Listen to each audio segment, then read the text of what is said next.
kecha bir joyda rasmga tushayotsam, rasmchi kelib, basharangizni sal xunukroq qiling dedi. Ha desam, bir kichkinagina ukacham bor deydi. Shu uxlamasdan enam juda xarxasha qiladi. Shuni rasmingizni ko'rsatsam uxlab qoladi deydi. Qarang, muzikani eshitdinglar. Men hozir sahnaga chiqqanimdan maqsad bugungi kun to'ylari to'g'risida gapirmoqchi edim.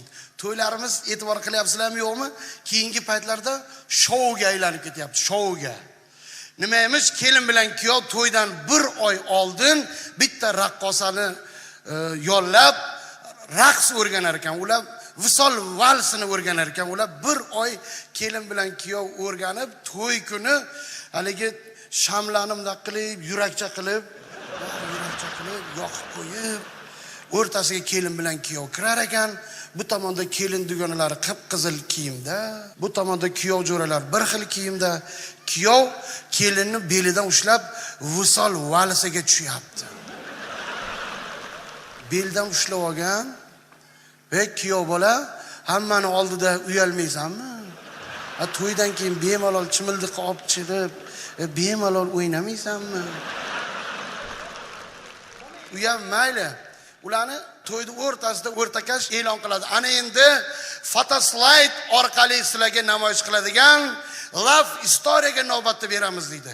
Love Story degani sevgi tarixi ekan bu. Sevgi tarixi. Ya'ni kelin bilan kuyov uchrashuvni boshlab, to to'y kuniga kelgan kunga qadar bir-birini shu qanaqa qilib uchrashganini rasm orqali to'yda ekranda namoyish qiladi. Birinchi uchrashuvda kelin bilan kuyov orasi 3 metr bir tomonga qarab turibdi. Yana bir necha kadrdan keyin ikkalasi yelkama-yelka turib olgan, qiz bunday oyog'ini ko'tarib olgan bittasi yana o'sha tomonga qarab turibdi. Yana bir necha kadrdan keyin yaqinlashib boryapti. Sezasizlarmi? Qiz yigitni yelkasiga boshini qo'ygan, yana o'sha tomonga qarab turibdi. Yana bir necha kadrdan keyin qiz yigitni ko'ksiga boshini qo'ygan, yana o'sha tomonga qarab turibdi. Yana bir necha kadrdan keyin ikkalasi bitta marojni yeyapti. Marojni tezroq tugasa-yu, ular bir-birini yeb qo'ysa. Shuni to'yxonada hammaga namoyish qilyapti. Bizda qanaqa rasm bor edi, bunaqa rasmlar. Eslab bilasizlarmi? Bog'chada tushgan rasmlarimiz bor edi. Garshokda tushgan rasmimiz. Undan keyin haligi telefonni trubkasini bunaqa qilib trubkasini ushlab tushgan rasmlarimiz bor edi. Eslab bilasizlarmi? Undan keyin hali qizlarimiz sochlarini ahotnichi sosiskadek qilib olib tushgan rasmlar bor edi. Uchrashuv ham bunaqa uchrashuv yo'q edi. Bir amallab 1 oyda bir kinoteatrga kirardik. Kinoxonada orqadagi qator juftliklar qatori bo'lardi.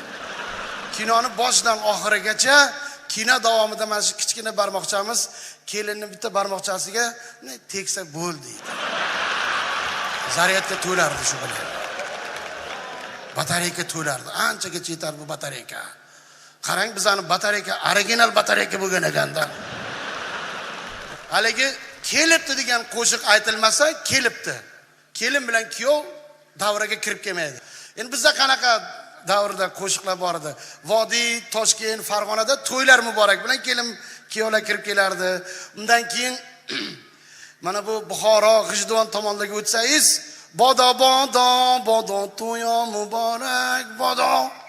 Undan keyin bizning tomonda boshqacha qo'shiq bo'lardi. Haligi Sarbon guruhi hozir aytib chiqdi, Farhod Saidov. O'sha eski qo'shiqni yana odamlarga eslatib yangilatdi. Mana o'zlari shu yerda o'tiribdilar. Qarsak chop qo'yinglar shu yigitga. O'rningizdan turing. Mana ikkalamizning prichyoskamiz bir xil. Bu yerga jigarga ekan. Bu kishi haligi qo'shiq aytdilar.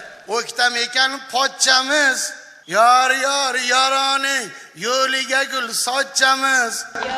Yor yorone. Mard bo'lmasa shu yigit. Yor yorone. Bo'larmidi?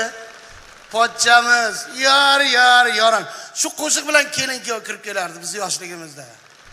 Bir Dyatslava degan amaki kelardi. 1 oyda 1 marta qishlog'imizda buzilib qolgan televizorlarni o'xshatgani shahardan kelardi. 1 oyda 1 marta kelib, kim televizori buzuq bo'lsa o'xshatib ketardi. O'sha bir kuni qolib ketdi shu qishloqda. Shu O'ktam ekan pochchamizni aytib kelin bilan kirgizdi, davraga kiryotdi, meni chaqirib qoldi. Sahid dedi, "Idi suda" dedi. "Achon payot" dedi. Sinfimizda ruschani yirtib qo'yadigan bitta man edim qishloqda. Ayniqsa Achon payot dedi. Keyin men nima deyishni bilmadim-da, boshladim. O'ktam ekan pochchamiz. O'ktam bratan nazitok. Yor qanday tarjima qilinardi? Yorni qanaqa tarjima qilardi? Ha, bo'ldi, bildim. O'ktam bratan nazitok. Rubi. Под ноги цепим цветок. Руби. Не был бы он наш братаном. Руби. Не был он наш зиток. Руби dedim. Keyin Dyatlov aytdi, sahih dedi. Причем тут рубить dedi. Men aytdimki, u nas dedim, такой традиция есть dedim. Перед свадьбой dedim. Перед свадьбой вот кiyov, вот это кiyov, дрова рубить dedim. Если он сможет с одного удара вот это дрова рубить, значит дальше рубить dedim. Ну даешь, у вас такая традиция, что ли, dedim. Да, не то, что дрова рубить dedim. Они железо тоже рубить наши киявы dedim. To'ylarni eslab bilasizlarmi? To'ylarimizda haligi oldin hofizlar mikrofonni olib, haligi torini olib, davrani aylanib aytib chiqardi. Eslab bilasizlarmi? Biza mikrofonni ushlab turardik. Davrani aylanib aytib chiqsa, mikrofonni ushlab yurardik davrada. Kim shu mikrofonni ushlab yursa, shu hofizga ertasi kuni qishloqda mashhur bo'lib ketardi. Vo, kecha ona artist mikrofonni sam ushlab yurding, hozir mashhur bo'lib ketardi o'sha. Ertasi kuni. Eslab bilasizlarmi? Haligi hozirgi to'yxonalar zo'r, hashamatiga gapsiz yo'q, bezaklariga gapsiz yo'q. Sahnada o'tiradigan kelin bilan kuyovni bezaklariga gapsiz yo'q. Bizdachi, gilamni 4 chetidan qoqib qo'yardi, keyin paxta bilan yozib qo'yardi.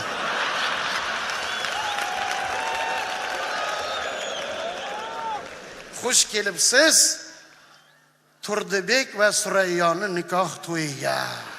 Qahradon qishda ham shunaqangi to'ylar bo'lardi. Yozda, kuzda to'y bo'lmasdi. Rais ruxsat bermasdi yozda, kuzda to'y bo'lishi. To'yni belgilash uchun hozir san'atkorning kuniga qarab to'y qiladi, bilasizlarmi? Bosh kunga vaqtingiz bormi? To'y deydi. U paytda rais kelardi 1 oy oldin.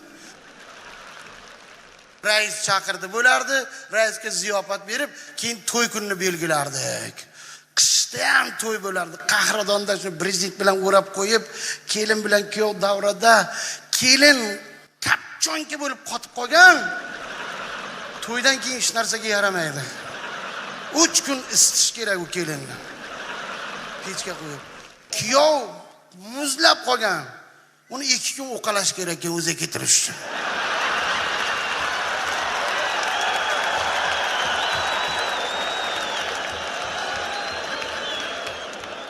Hozir qarang, to'yxonalar, dasturxondagi to'kin sochilliklarni aytmaysizmi aka?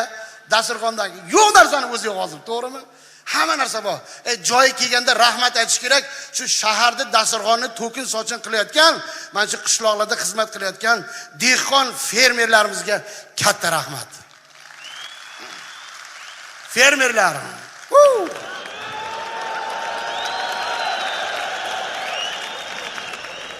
Bir fermer joyi kelib qoldi, aytib ketdi. Bir fermer ishimni tugatib qo'yay debdi-yu, qorong'i tushib qopti. Endi tugatmasam uyga ketmayman deb o'g'liga telefon qilib qopti. Svit chiroq o'chibdi-da, keyin o'g'liga telefon. O'g'lim debdi, "Divizorni ortib kel eshakka" debdi. Dada, qaysi birini olib boray debdi o'g'lim. Ikkalasini ham ortib kel debdi. Svit o'chib qolgan, divizorni ortib o'g'li kelsa, dadasi hali divizorni bilan ip bilan tortardi. Bir tortsa, tarr etardi-da, yonib ketardi. Esda bilasizlar-ku, uni bilasizlar. Bir tortsa tarr etib divizor yonsa, eshak bechora qo'rqqanidan menga qo'yib qochib ketdi. Orqasidan ota-bola quvib ketayotganimiz. Oldin bir gay chiqdi. O'rtoq boshliq, sherdan bir eshak o'tib ketmadimi? Desa, gay ham qorong'u-ku. Yo, eshak o'tmadi-yu, bir farasi yo'q mototsikl o'tib ketdi sherdan.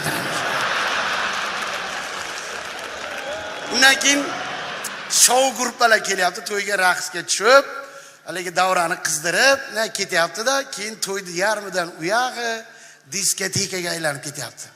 Qizlarga qizlar mayli, o'zini figurasini maqtab o'ynaydi.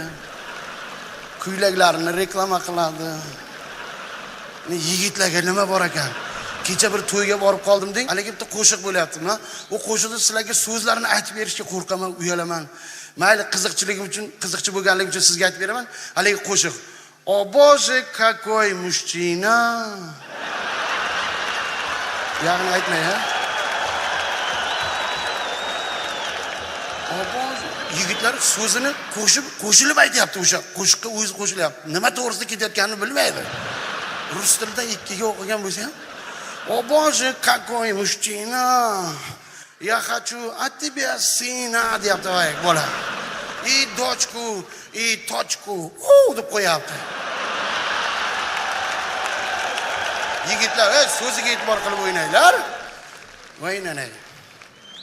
Rahmat.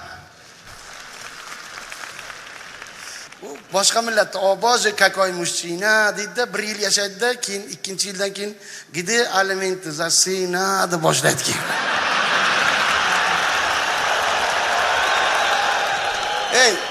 Bilasizlarmi, oldin to'ylarimiz 4 soat, 5 soat davom etardi. To'g'rimi Farhod aka? 4-5 soat. Hozir 2 soatda tugab ketyapti. Sababini aytaymi sizlarga? Sababini bilasizlarmi nimada? Hozir men sizlarga aytaman. Sababi to'y boshlagandan keyin 3 ta raqqosa xuddi paxta terim kompaniyasiday 3 tomondan davraga kirib keladi. Orqasidan 3 ta kamera yuradi. Erkaklarning davrasiga o'ralaydi. Kamera shu yerda turibdi. Raqqosa haligi o'tirgan erkakni tepasida turibdi, bunaqa qilib turadi.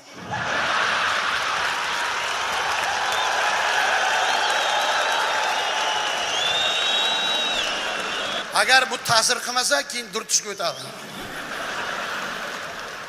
U raqqosaning resi yo'q unda. Faqat likillatishni biladi xolos. Ana likir, mana likir durtadi.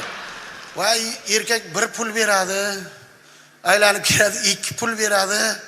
3-chi kelganda birinchi ovqatni endi yeb bo'lgan bo'ladi. Qaraydi, pul tugagan. Amin, Alloh akbar deb chiqib ketadi. Eri chiqqandan keyin orqasidan xotini ham chiqib ketadi. Shuni evaziga to'ylarimiz tez tugab ketyapti. Nima bo'lgan taqdirda ham yurtimiz tinch bo'lsin. Kimni o'g'li bo'lsa, kuyov bo'lsin, qizi bo'lsa, kelin bo'lsin. Mana shunaqangi el yurtga to'y berishlik hammaga nasib qilsin.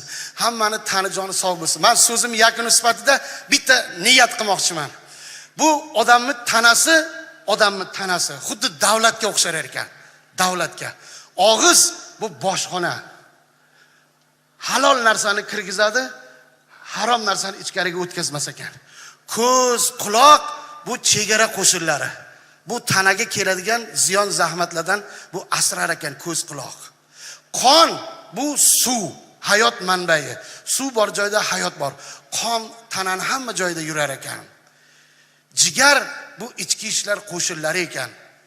3% tirik qolib 97% nobud bo'lguncha shu tanaga vafodor bo'lib xizmat qilar ekan jigar. Yurak esa bu xalq. Xalq bu yurak. Yurak agar ozor cheksa, tanani qolgan a'zolari ham ozor chegar ekan. Bosh esa bu tanani boshqaradi. Davlatni esa davlat rahbari boshqaradi. Ilohim hammani tanisi, jonisi sog' bo'lsin. Davom etamiz. Qahramon Mo'minov, marhamat.